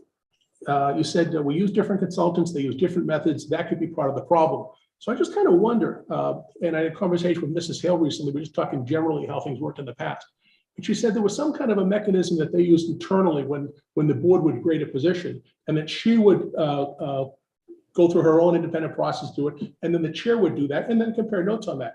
And I just wonder for some of these issues where you've expressed a concern that, hey, this grade seems to have gone up this much or that much. Has anybody just taken a step back? Would it be worthwhile just to say to Mrs. Hill, whatever that process is, could you grade that position using the process you did in the past? And just reality check. If this is now 3 steps higher than that or 2 steps lower, it might give you a means just to, I don't know, I would just want that double check just to make sure that we're rational. Thank you. I do want to just add, we do not have the Collins Center grading tool. Right, yeah. Yeah. We did have the advantage of the Gov HR tool after that. And that's, so you don't have the secret formula of Coca-Cola, but we can at least, Right. you know, Well, we're Make this getting it. work. I mean, it's part of the deal. They're going to give it to us, so. Very good. Can I just say one thing quickly? I know you've been raising your hand for. Next. I Myself next. we need to move this along. So I just want to outline what I'll propose, because I started this, I kind of whacked the hornet's nest a little bit, right? I think today, the personnel board, if we're ready, should adopt the scale, right? Which is based on good market data. I think after today, Mrs. Hale, Mr. Purple, or whoever they decide should post all job descriptions to the personnel board's website. So it's done in most other towns.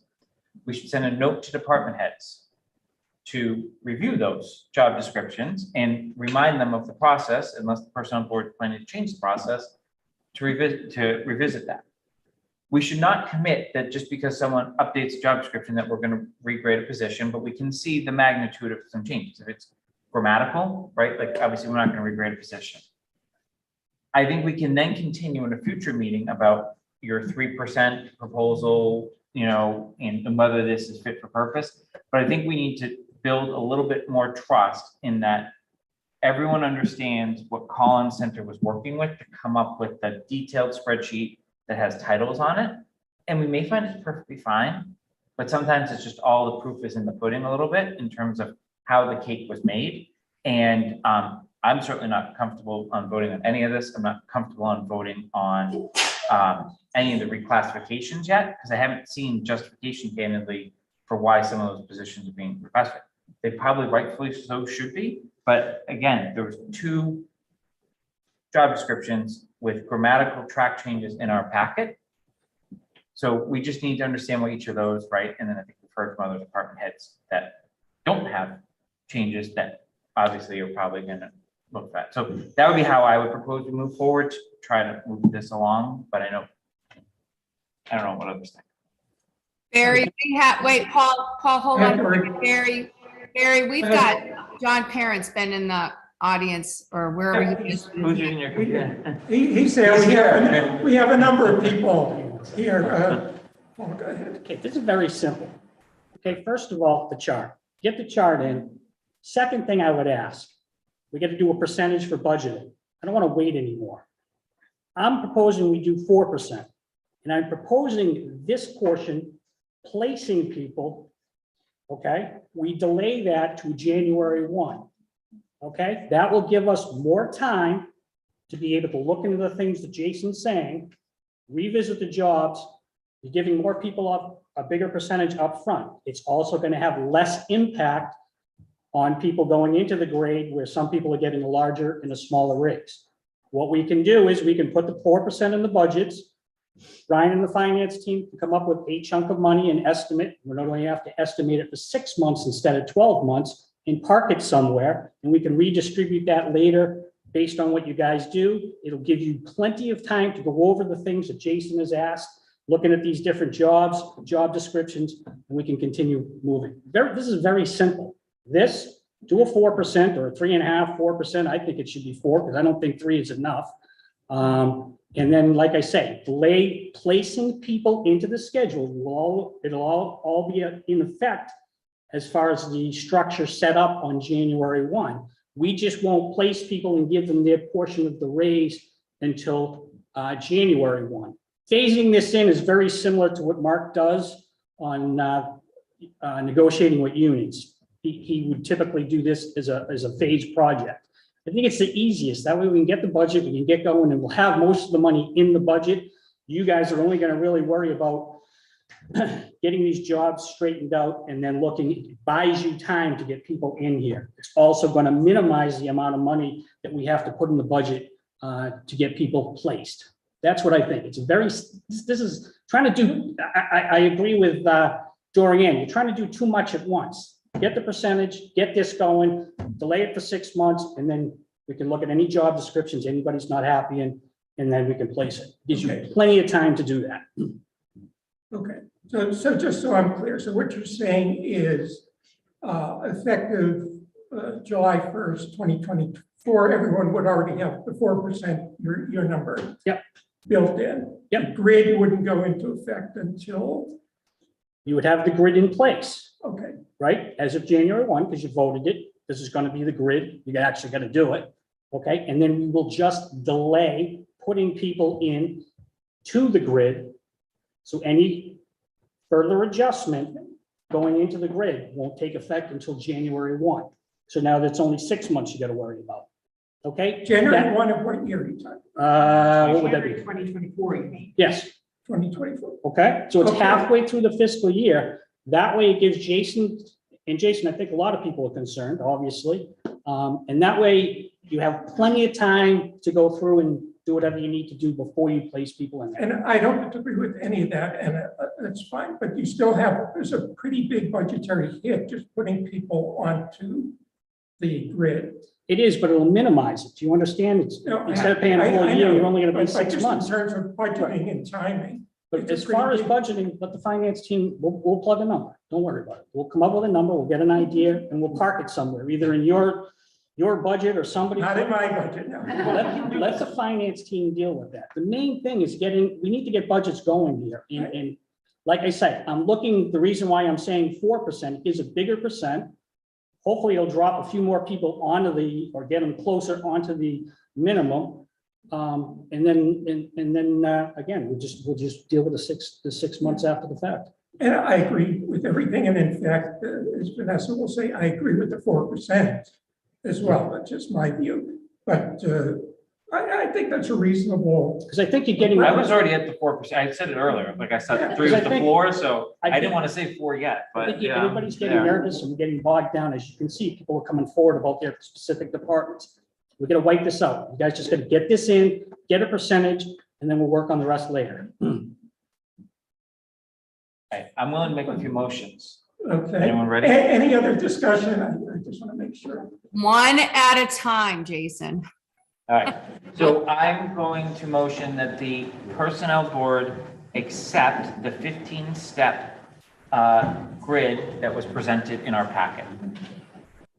Second. Any discussion? Hearing none, roll call vote. Mr. Shinsky, Aye. Ms. Jones Johnson, Aye. Mr. Malinowski, Aye. Mr. Thorburn, Aye. chair votes aye. It's approved. Next. For purposes of the FY24 budget, Personnel Board recommends a 4% increase for the time period from July 1, 2023 through December 31st, 2023. Second. For the purposes of FY24 budgeting, Personnel Board recommends an annual increase for all SAP employees of 4% for the time period of July 1, 2023 to December 31st, 2023. Or should we be budgeting 4% for the entire year? Because you got to pile the Yeah, other. how are you gonna? I wouldn't do it as do that? December, I'd do it for the whole fiscal year. And then we'll get to this, I'll make a Um, separate motion to. I'm gonna have a separate motion. So let's just get a second on my motion. I can just. I seconded it already. all I already right. seconded it. So you said leave it to the finance team. Yeah. You, right, because I think you're gonna either decide to do a separate article to cover my next motion, right? That's not gonna be department specific. You're just, you, Brian, Mark, anyone else, right? Carl, are gonna come up with a number of approximately how much Yes. this implementation is gonna Yes. cost. You'll push it back to the departments once it gets approved at town meeting. And once we actually have a step system in place, it may impact your department zero. Your department budget actually may go down, but Sarah's may go up, or vice versa, right? So what I'm just saying is, what we're doing is doing what I'll call our normal motion, which is a percentage increase for the year, but we're limiting it to a period. My next motion that's going to follow is going to be along the lines of, for budgeting purposes, leave it to the finance team to determine the amount, but that it's the understanding that the personnel board will adopt and map every single employee to this step grid for the period from January 1, 2024 to June 30th, 2024. Okay, you're trying to mix things. Just do the 4% for the whole year. Get that out of the way. And then we worry about the 6 months after. We're trying to do 6 months with this 4%, and then we'll try to, don't worry about that. Just do the 4%. Well, don't you want a commitment that we're actually going to agree to the step system on January 1? That's going to be your next motion, right? Or if you want to put that before the 4%, whichever. But just make it clean. Yeah. That's all I'm asking, Jason. You're trying to be too fancy. Just 4%. Yes, we're going to place people January 1 and let's go. I mean, you know. I Well, thought because- what you were because there's saying is just approve the 4%, and you've got that for budgeting. For the whole fiscal purposes year. for the Then we whole got to get the fiscal year. additional money. And then at That's it. a later time, maybe not today, that we'll agree to implement this grid and how we're gonna, You can implement the grid, you just implemented it, okay? well, we didn't implement how people are gonna. be Right, and placed on your the next grid. motion, after you do the 4%, do a second, that as of January 1, we will delay placing people to that January 1. That's all, and then we'll have a number. We'll calculate. So the I'm number. not willing to change my motion because of a comment I made earlier related to department heads All right, put it that in. align to the SAP. I think the We'll put individuals 4 that, in. We'll put 4 in for the year. yeah, you And then can, we'll yeah, figure this- Okay. yeah. Long as You it's can do clear, whatever we're you gonna need to budget for budget 4. wise. But I think we need to just be very clear to the appointing authorities that we're obviously going to be adopting a new system in January 1. That clearly was not contemplated when they did contract negotiations with everyone. I don't know if 4% is the right number for the department. It's not our job, like Jason, Barry good. said. I get it. That's So we need to vote on the first motion, or I need to be I just- convinced to change it. I'll go with it, but I just prefer to vote the 4% for the year. It's not, I understand what you're saying, but those people are not our concern. What happens to them has nothing to do with us. And I don't see why we should not do something we think should be done because it might impact someone who's outside of our jurisdiction, just like union contracts. So here's why, because I don't know that I would have done 4% if I hadn't seen the data that we were so far below minimum. I don't think we'd be anywhere near 4%. If we were just going based off of past practice, other data, we would have been probably a 3. Okay, but what's gonna happen is some of those people have contracts are gonna say, I don't want to contract anymore. I want to go back into the SAP. No, I'm talking about people that cannot be in the SAP. Okay, there aren't a lot of those. I understand, but they're the biggest contract we have in town. Okay, but again, all right, do what you will. I just, I think we should make decisions based on what's within our jurisdiction, not how it's. So I'm gonna withdraw the motion. And I'm gonna combine my motion. I'm gonna vote that for purposes of, sorry, I'm gonna move that the personal board recommend for the purposes of budgeting a 4% increase across the board for all SAP employees for fiscal year 24, with the understanding that some employees may be regraded and see an incremental increase effective no earlier than January 1 of 2024. Second. Let's say the last part again. Basically, what that motion does, I think, is it guarantees every SAP employee a 4% bump next year. And it leaves open the door that some people may go up greater than 4% effective January 1, based on where where they land. But in no instance will they see less than 4% next year. Yeah, accomplishes what we're asking. So person A gets a 4% increase on July 1 of 23. We regrade their position and they really should have gotten like an 8% increase. That incremental 4% would be effective on January 1. But we're also signaling, we're not going to take anything away from that 4%, right? Like that the 4%, we're going to make sure that they end up on this step chart such that in no way do they have less than a 4%. But even the people who are not getting regraded, you're placing everybody else in the chart as of January 1. They Yes. get language in there that says that. Yep. We are placing everybody as of January. Yeah, 1. everyone will be in there, but at no less than a 4% Right, increase what is you're the intent. effectively doing is what I suggested, just using the 4%. Exactly, Yeah. exactly. Just there's, I think just for semantics, when you were saying regrading, is that also placement in the, Yes. yes? Implementation. Implementation of the- Regrading, Yeah. including regrading. okay. Does everybody understand what the motion is? Yeah, John? This 4% to go in the budget will be for the whole year. Yes, Yeah. that's what we need to make sure the funding is there for the entire year. And then they're gonna probably have a separate article or a separate budget We'll figure it for out. anything greater than 4%. Katie, do you have, for the minutes, do you understand what the motion is? I'm gonna get it from the recording. Okay. So I don't want anyone to have to repeat what the motion is. I think we all understand. Does everyone understand what we're voting on? Yes, let's vote. Okay, and we did it. Did we have a second? Yes, I voted. I seconded it. All right, roll call, Mr. Zelinski, Aye. Mr. Malinowski, Aye. Ms.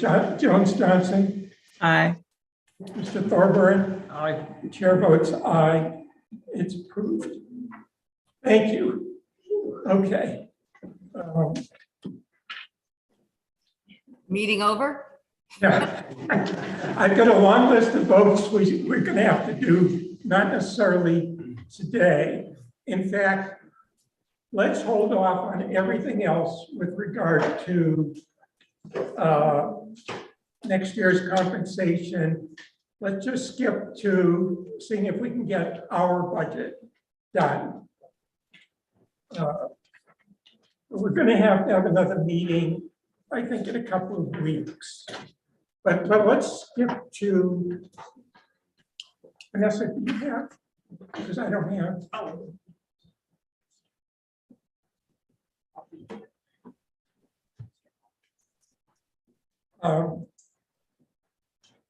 Maybe we can put this on the screen. So if you look at, I guess this is the last few pages of the packet. There's a draft budget and a memo from Vanessa on training opportunities in FY24. It's really not a lot for us to figure out. Tuition reimbursement, 5,000 is what we've always done. What I did was I cut the consulting budget in half because we don't have anything at the moment that we anticipate. Boy, that cleared up the road. So I would propose reducing the consulting budget from 5,000 to 2,500, just so we have money to the extent we need to go back to the Collins Center or for anything else that might come out.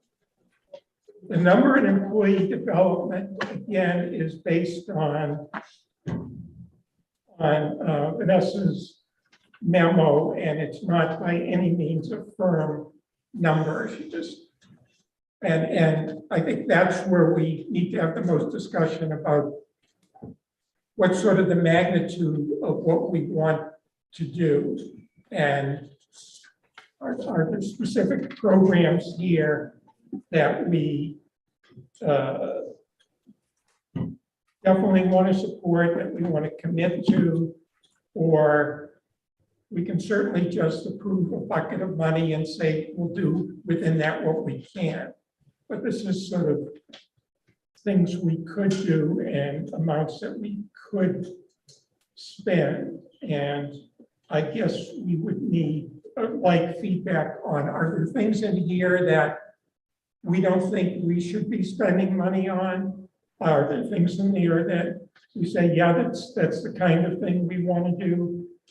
Some of these are more across the board kind of things. Other of them are more focused. So there might only be one or two people going. And I don't know if people have an interest through our employee development budget in funding that, or whether they think that should be funded through the individual departments. So that is a new request this year from some of the finance departments to attend a very specific municipal finance training. There, I think, Brian, we would be sending at least 3 or 4 people to that course. So, you know, that's sort of the question on the table: is the personnel board willing to help fund a training that, you know, multiple employees would go to, versus them having to fund that individually in their budgets? Thoughts on that from anyone?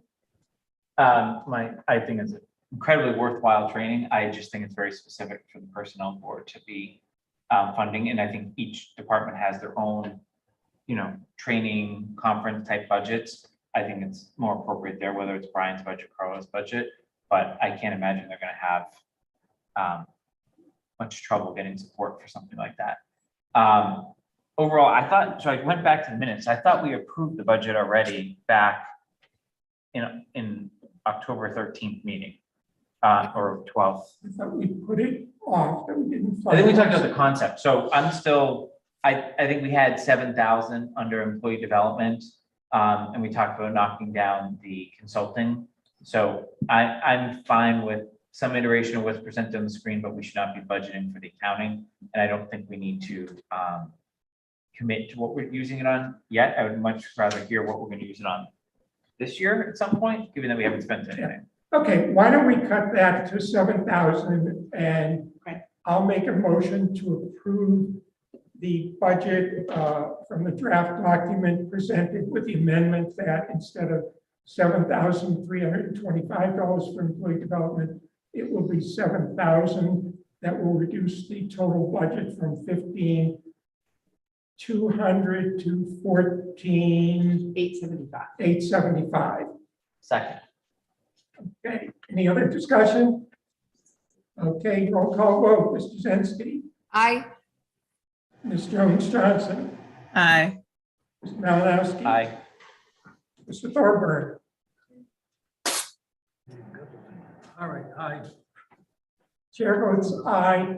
That is approved. All right. Any other public comment? I just wanted to add, relative to the comment about what are we doing this year. We are behind in providing a discrimination prevention course to all our employees. Our insurance company has agreed to cover that cost. So that's a savings of at least $2,000 to $3,000 that we won't need to spend in this year's budget. Okay. Great, thank you. Board calendar, I do think we need to have a meeting in a couple of weeks. So what do people look like for November 30th? So anyone can't make November 30th? I can do it Zoom because I'm still putting our ski house together. I'll still be here. Need to sell that I'll place. Sorry. be in person, but I can do it via Zoom. Okay. Anyone else have an issue with the 30th? No. Okay, I can do it via Zoom. so we will meet November 30th at 9 a.m. And why don't we schedule our regular December meeting while we're at it, December 14th?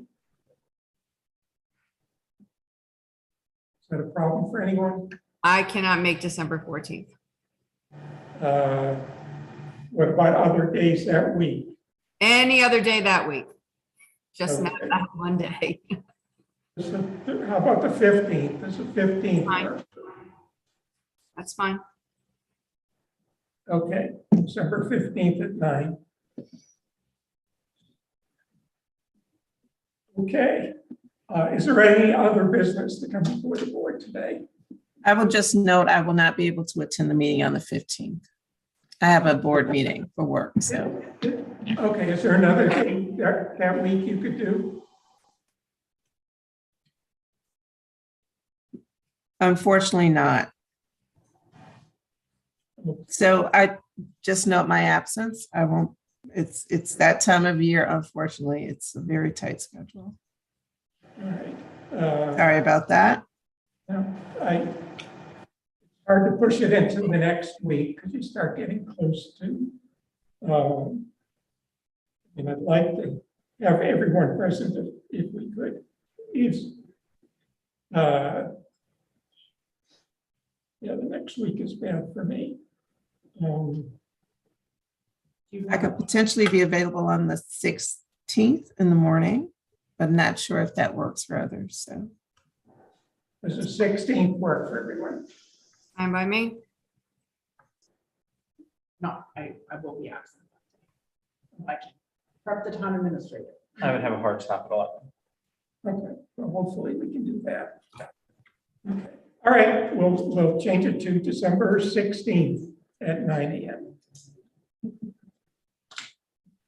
Okay, thank you. Is there any other business before the board? Seeing none, I'd entertain a motion to So adjourn. moved. Second, All in favor, Mr. Dinsky, aye. Joan Johnson, Aye. Mr. Malinowski, Aye. Mr. Thorburn. Aye. Chair votes aye, we are adjourned. Thank you all for your patience and time.